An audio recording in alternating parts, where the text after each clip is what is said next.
Students, class 9 का हम आज फ़िज़िक्स शुरू कर रहे हैं।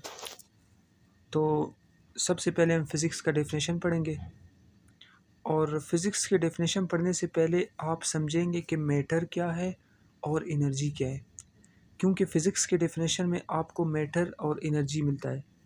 तो हम सबसे पहले समझते हैं कि मैटर क्या होता है।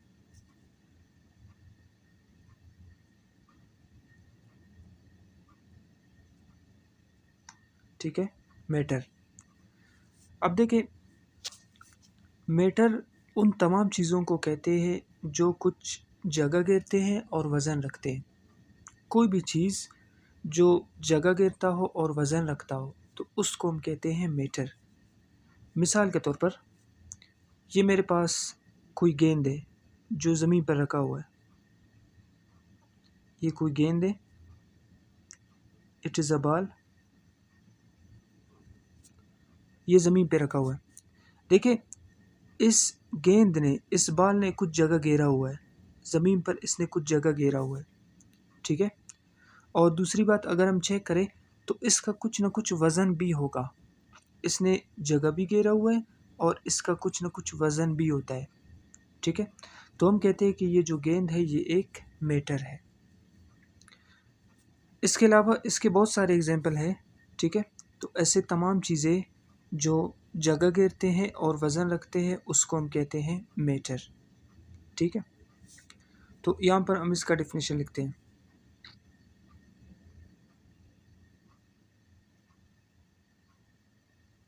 Anything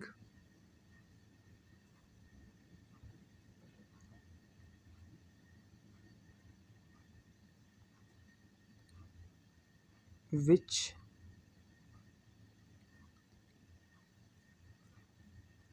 occupies space।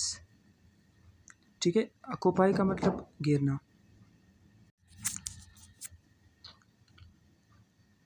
ऑक्यूपाइज का मतलब घेरना। ठीक है। स्पेस हम कहते हैं जगह को। तो देखिए, इसका डेफिनेशन ये है कि anything which occupies space and has मास। ठीक है। मास हम कहते हैं वज़न को, वज़न को हम कहते हैं मास। तो देखिए, ये मैटर का डेफिनेशन है। Anything which occupies space and has mass is called matter.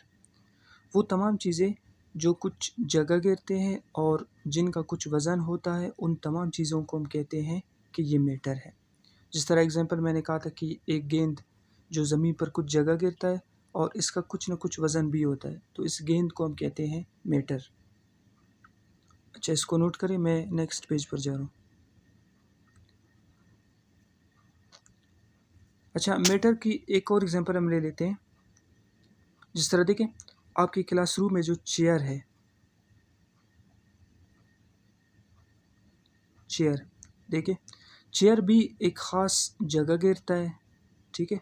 और चेयर का भी अपना एक वज़न होता है, तो चेयर को भी हम कहते हैं कि ये एक मैटर है। इसके अलावा आपको अपने क्लास में जितने भी चीज़ें नज़र आते हैं, जिस तरह चेयर है, वाइट बोर्ड है, मार्कर है, तो ये तमाम चीज़ें मैटर कहलाती हैं।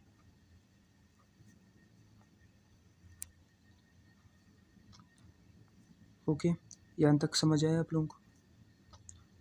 चलें, इसके बाद हम देखते हैं एनर्जी। इसको नोट करें।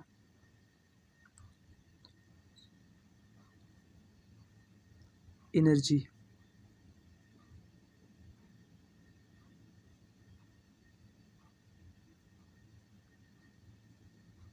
अच्छा, एनर्जी हम कहते हैं काम करने की सलाहियत को, एबिलिटी टू डू वर्क।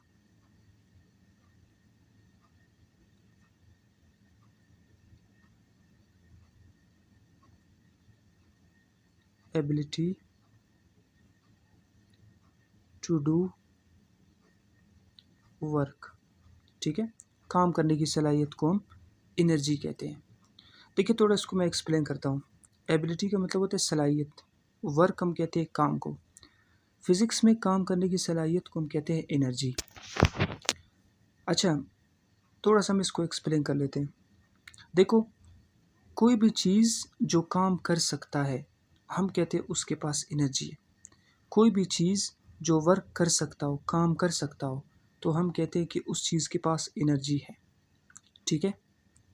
मिसाल के तौर पर हमारे क्लासरूम में लगे फ़ैन, पंखा, ठीक है।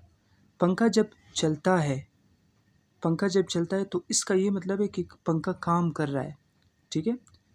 जब पंखा चलता है तो इसका ये मतलब है कि ये पंखा काम कर रहा है, ये फ़ैन काम कर रहा है। तो हम कहते हैं कि उस फ़ैन के पास एनर्जी है, क्योंकि वो फ़ैन काम कर सकता है, वर्क कर सकता है। ठीक है। तो हम कहते हैं उस फ़ैन के पास एनर्जी है।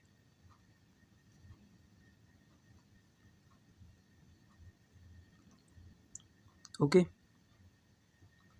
कोई और एग्जांपल हम ले लेते हैं।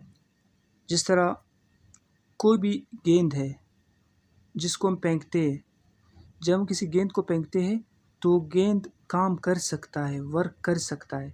तो हम कहते हैं इस गेंद के पास एनर्जी है। ओके।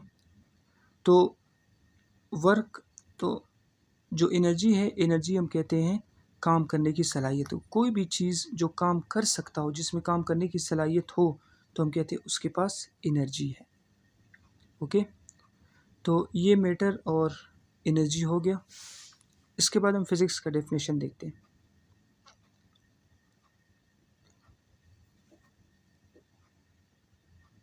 Physics,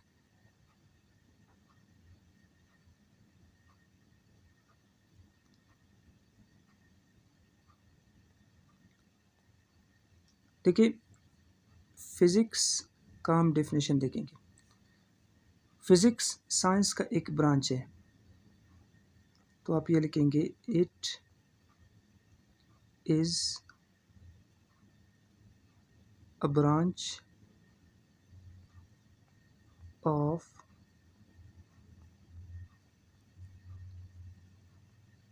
science. ये साइंस का एक ब्रांच है। ठीक है। Physics is a branch of science in which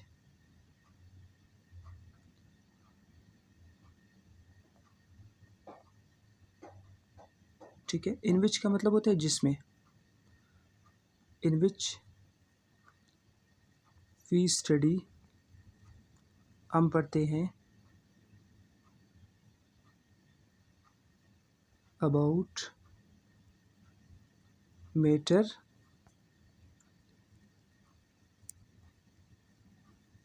energy. ठीक है। It is a branch of science in which we study, जिसमें पढ़ते हैं अबाउट मैटर, एनर्जी। देखिए फिज़िक्स साइंस की एक ब्रांच है, फिज़िक्स साइंस का एक शाख है, जिसमें हम मैटर और एनर्जी के बारे में पढ़ते हैं। देखिए इससे पहले मैंने आप लोगों को बताया कि मैटर वो तमाम चीज़ें होते हैं जो कुछ जगह गिरते हैं और वज़न रखते हैं, उसको मैटर कहते हैं। और एनर्जी का मतलब होता है काम करने की सलाहियत। तो देखिए फिज़िक्स साइंस का वो ब्रांच है जिसमें मैटर और एनर्जी के बारे में पढ़ते हैं। ओके।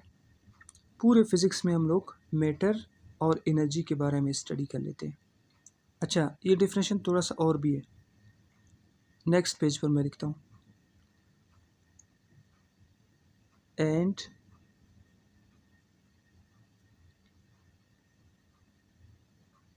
Their relationship.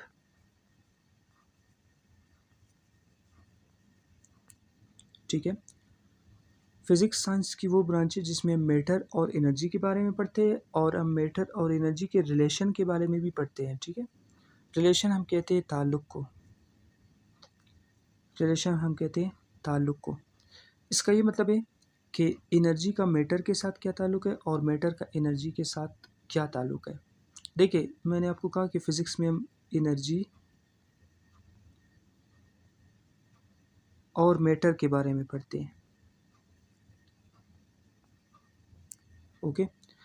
और इसके मैटर और एनर्जी के रिलेशनशिप के बारे में भी पढ़ते हैं। अब रिलेशनशिप का मतलब होता है ताल्लुक़।